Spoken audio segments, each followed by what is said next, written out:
Hi everyone, Abby here. Welcome back to another episode of How Did We End Up Here? Today I have Vrushabh here with me. Vrushabh, can you introduce yourself? Where are you from and what were you doing before this MBA? Will do. So I'm Vrushabh Shaker. I'm one of the MBA students along with Abby at the AGSM. I used to work at Westpac before I joined my MBA program here in the strategy team initially and then the delivery team. So that's a bit about me. I'm also one of the younger members of the cohort alongside Abby. So only a few years work experience, but enjoying the program so far. Westpac is? Westpac is one of the big four banks in Australia. So there's Commonwealth Bank, Westpac, NAB, and ANZ. So yeah, it's just one of the big four banks here. It's a small banking market. So if you're in one of the big four, it's a good place to be. You're Australian, right? Yeah, lived in Sydney pretty much my whole life. Actually did my undergrad at UNSW as well, but that was sort of fragmented by COVID. So hoping to get a full uni experience this time. Yeah, what was your undergrad? Undergrad was in commerce and economics, so within the business school. Still kind of related to... Yeah, largely related to what I did at Westpac. Can you talk more about what you did at Westpac? Yeah, sure. So my career at Westpac was sort of in three stages. Initially, I joined as a graduate in the private wealth division, so Westpac Private Bank. So I got exposure across client engagement, which was more like marketing, learning how to be a banker, so servicing client deals, and in the investments team, so learning how they manage funds across different asset classes, so like Australian equities or fixed income, etc. And then just doing like pretty much like a research role there. And then my last role was in the pricing team, so it was like learning how to price different products across the private bank. After that, I finished my graduate program and then I rolled over into the strategy team. So it was like the consumer and business strategy team, so a divisional lens. So essentially, Westpac has like a group strategy, and then below that they have like a consumer and business strategy at the time. So that was looking at like a large scale transformation project. So a lot of PowerPoint, a lot of Excel, and that. Was one of the more junior members of the team, and that team was largely ex Big Four or previous grad. So youngish team, a lot of work, high paced, but yeah, good growth opportunity. Was there for like a couple of years, and then with a few restructures, that team sort of split off into different divisions. So I moved into the process improvement lean team. So that's where I got my lean yellow belt. So like Six Sigma, learning how to like break down problems through structured problem solving, and that was more like delivery side of things. So previously it was more like strategy was giving broad scale recommendations, and then the process improvement was more delivery arm. So how do you implement? And then I joined the MBA program. After your graduate program at Westpac, did you get to choose that you want to go into strategy, or did they just assign?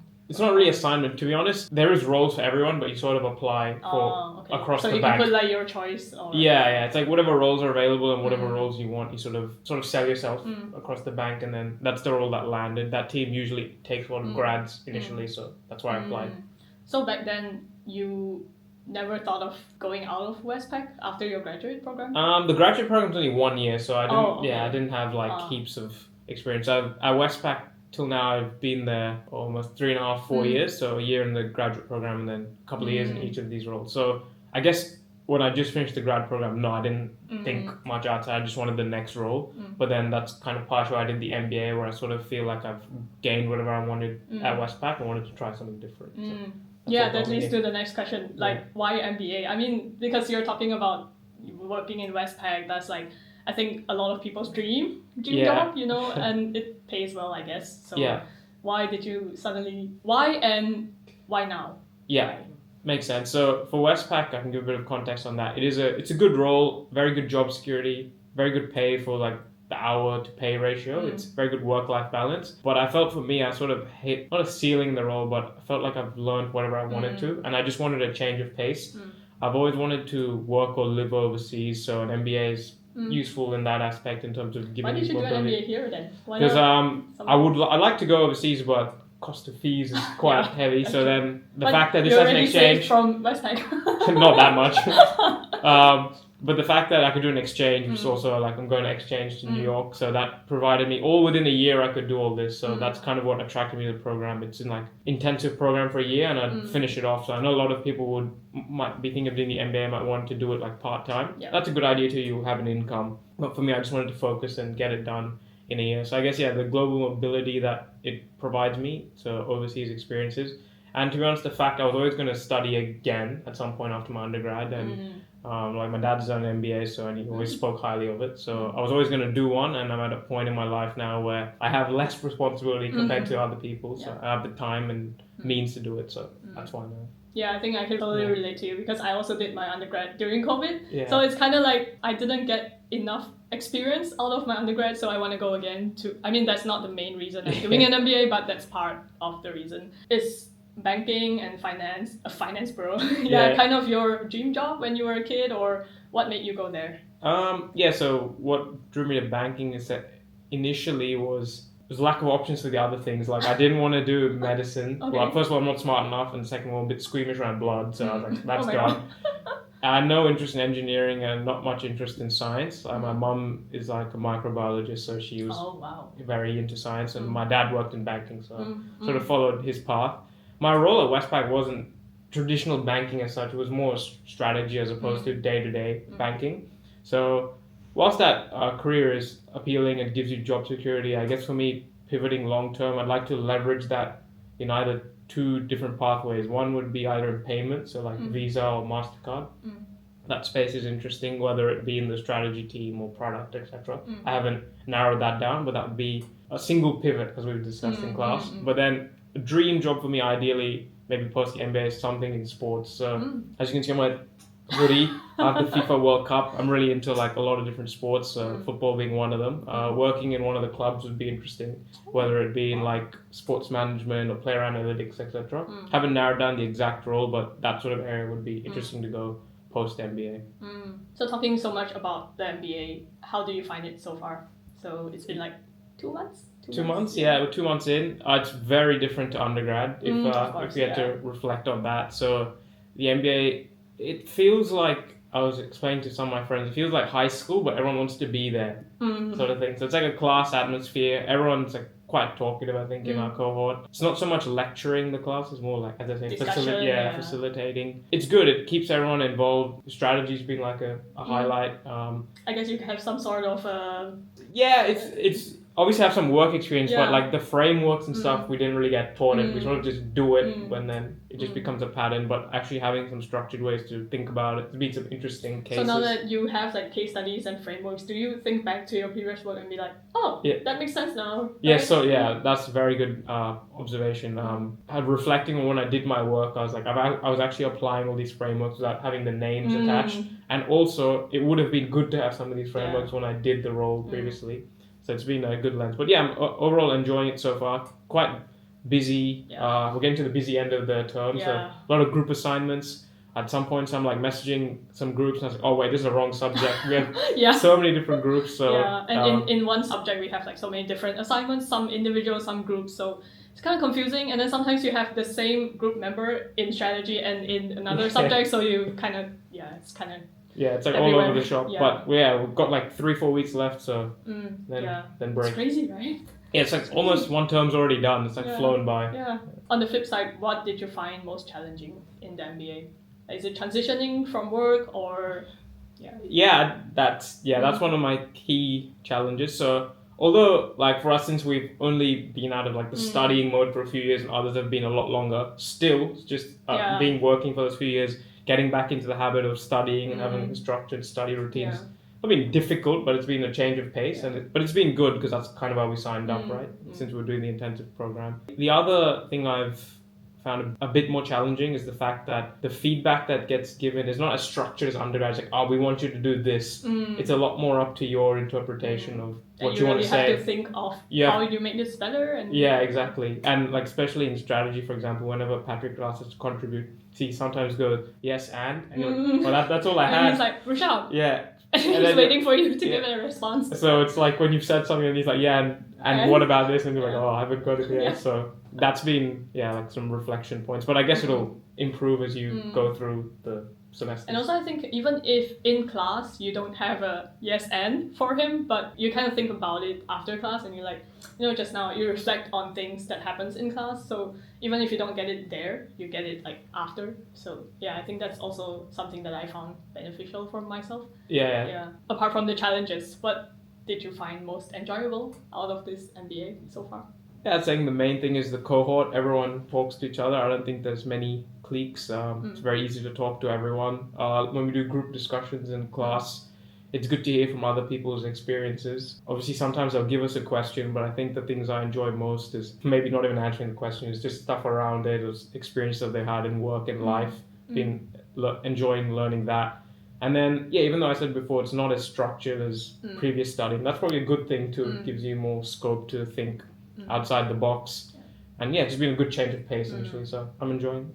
If there's like someone who wants to enter the banking industry, you can go specific into what you were doing or just general. What advice will you give them, and what's the easiest way, or what skills should they learn if they want to go there? Yeah. Sure. So I guess to work in a bank, I can speak from my Westpac experience.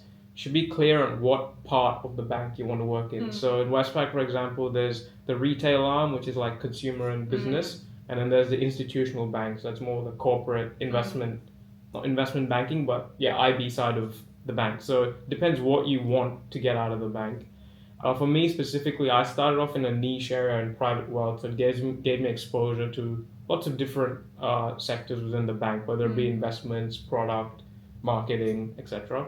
I guess now as MBA students, you guys hopefully by the end of the program might have discovered what niche you want to be in. So from my perspective, a large percentage of my time was working in the strategy side of things. So especially in Australia, they look favorably upon experience as opposed to educational qualifications. So if people do have experience within, say, like Big Four or other like boutique investment management companies, that's looked upon favorably. Also, they mention a lot in the our course is like networking. So if you speak to people at Westpac, understand what they do. People at Westpac are quite friendly, at least from when I was there.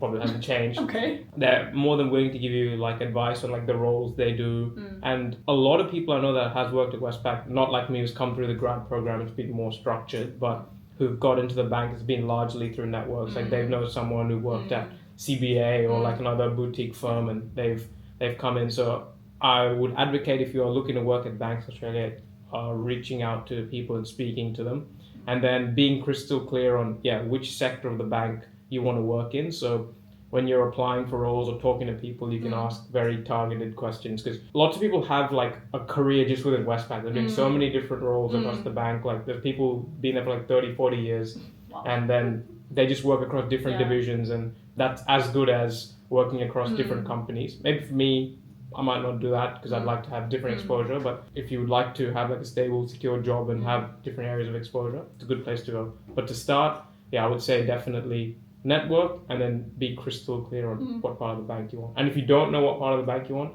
the way to solve that is by speaking to people, so you understand what the role is. What about on like skill sets? Skill set, so that once again, that depends within the part of the bank. So within the strategy piece, have an MBA. Have an MBA. Go to Patrick's class. True. Be quite proficient at PowerPoint, I'd say. So it's maybe speaking to people like Beck in our class who give you good advice on that. A lot of meetings within strategy, so being able to talk to various stakeholders. So even though it's quite young in the role, probably like 23, 24, you'll have to speak to people like 50, 60 and knowing how to approach it. Is it like people internal in Westpac or like clients? Yeah, largely internal. So the team I was in so a lot of the work I did was NDA, so we couldn't really even speak to other people who weren't like signed on to the project. So my role's slightly niche, but for my friends who work at the bank and stuff, you speak to all people across all parts of the bank. So knowing how to target conversations is very important. Making sure you're crystal clear what the outcome is, because Westpac is quite a bureaucratic and slow bank, but still going to meetings with outcomes required to not waste people's time is quite important. If you are going towards the Westpac institutional bank side of things, so the corporate division, that is more looked upon favorably if you have like investment banking experience, so heavy financial modeling and like deal analysis. That would be quite crucial. So obviously being good at Excel and like being able to model impacts, that's definitely useful. So they're like the two different versions, I'd say. So either having the technical skills or the stakeholder management, depends on which department you're in. And then qualifications, a lot of people at the bank usually have like CFAs now. So if you're looking to get into investment management, are you thinking of getting CFA? First let me do my MBA and then I'll see. But a couple of my friends have started. That's very intense though, because you can only do that with work. and then experience, and you kind of need to keep working to do it because it requires that, and then a lot of studying. But yeah, that's definitely valuable if you're looking to get into the WIB side of things. How many years do they usually take to get a CFA? Do you know? CFA, so there's 3 levels. If you're very smart, one of my friends I think did it in a couple of years. Okay. So, but the pass rate is lowers each time you go to a higher level. Yeah. So I think the first test is like all multiple choice, Okay. and then the second test is multiple choice short answer, and then the third one I think Like, similar. Yeah. But yeah, the pass rate is quite low as you move up the levels, and I think the amount of studying you need to do for it is quite high. Yeah. So yeah, if people want more advice, and I can chat to some of my friends who do it, but yeah, that could be another qualification if you need from an educational standpoint. But yeah, initially I think it's having the technical skills, whether it be like modeling or being able to present well. I think if I was to summarize the skills you need, they're the 2. What is your biggest achievement so far in life? Probably a personal one. So I've been on a TV show called Mastermind. Oh wow! Yeah. So how old were you? I was like last year. Oh, last year. Yeah. Okay. So for people who don't know, it's a show here on a channel called SBS, and essentially it's you have a specialist topic and then a general knowledge round. So my specialist topic was Man United. Okay. Yeah, so that's like the club I go for. And then we just had to answer a bunch of questions on it, and then you do a general knowledge round, and then if you win, you get to go to the weekly final. So I won my episode. Oh, okay. I can send you the link. Yeah. Oh my god. Okay. I can watch it later. And then then you get to the weekly final. Then if you win that, then you get to go to like semis. Didn't win that, unfortunately. But that's been it's been cool that I've been on TV. I guess that's that was a unique experience. It's similar to this. You understand how they edit and cut stuff for like final production. Yeah, that was a good experience, and that's very cool. It's a mixture of my passion and that's a couple of my passions is sports, trivia, and like traveling. So when you first mentioned it, I thought you were a genius kid who went on TV at like 8 years old. Because Mastermind can be anything. You just need a specialist topic in anything. So I guess it attracts like a variety. But do they of people. have like different themes every? It's an individual thing. So it's just like 4 contestants, and you just verse 4 people, and then there's like and a they show. Talk about different things. Yeah, they talk about everything, and then there's a show. So it's like Monday to Friday, and then the Friday show is the winners of Monday to Thursday. I think you kind of mentioned this, but so outside of work, outside of MBA, what's your biggest hobby? Hobbies? Yeah, so sports, one of my biggest hobbies. I watch like a lot of sports, like football, soccer, cricket, tennis. I have a good group of friends, so we usually play a different sport, whatever people are feeling that week, whether it's like, could be tennis, squash, paddle, basketball, whatever, football, anything, any sports I like to watch. So yeah, during the FIFA World Cup that's been running, been watching it in class. Yeah, he's the main person in charge of streaming FIFA in our classroom. That's how I learned all the tech for the projector. Yeah. That's how I learned. So that's one of my passions. Another one is trivia. I enjoy like learning facts and whatnot, and I have a group of friends that we usually go to trivia once a week on a weeknight. So that's our way to catch up too. So it's a good hobby. My mom's quite into trivia, so I think that's where I got it from. That's another passion. And the third one is traveling. So at the end of this year, I'm going to South America actually. Oh wow, what countries? Yeah, it's pretty much all of it. Like Bolivia, Argentina, Brazil, Chile, Peru, and then we're doing like Machu Picchu, etc. And Patagonia. So that will be my 6th continent actually that I visited. So my goal is to visit all 7. Yeah. I did South Africa early this year. What's the last one? Antarctica.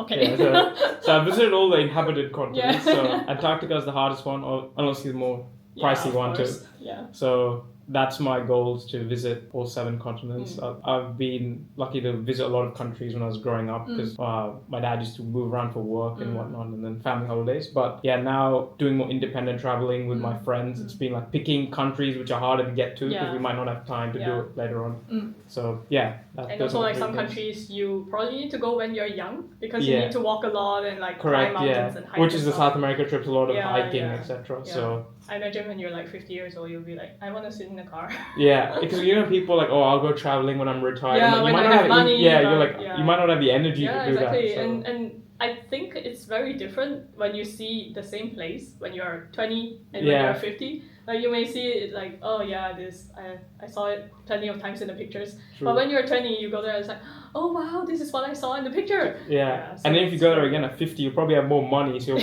the trip will be more eat better luxurious. food and Yeah. stay in better hotels. Yeah. Because like right now with some of my friends, we go on trips. It's like we're running Budget on minimal travel, right? sleep, Yeah, and we're yeah. like doing, and we want to Red-eye see so many flight. things. Yeah. So it's they're the three things I'm Yeah. interested in. Right. So it was a very insightful session with Vrushabh today. Thank you so much for your time. And as you mentioned, we are reaching the end of the semester, so it's very busy.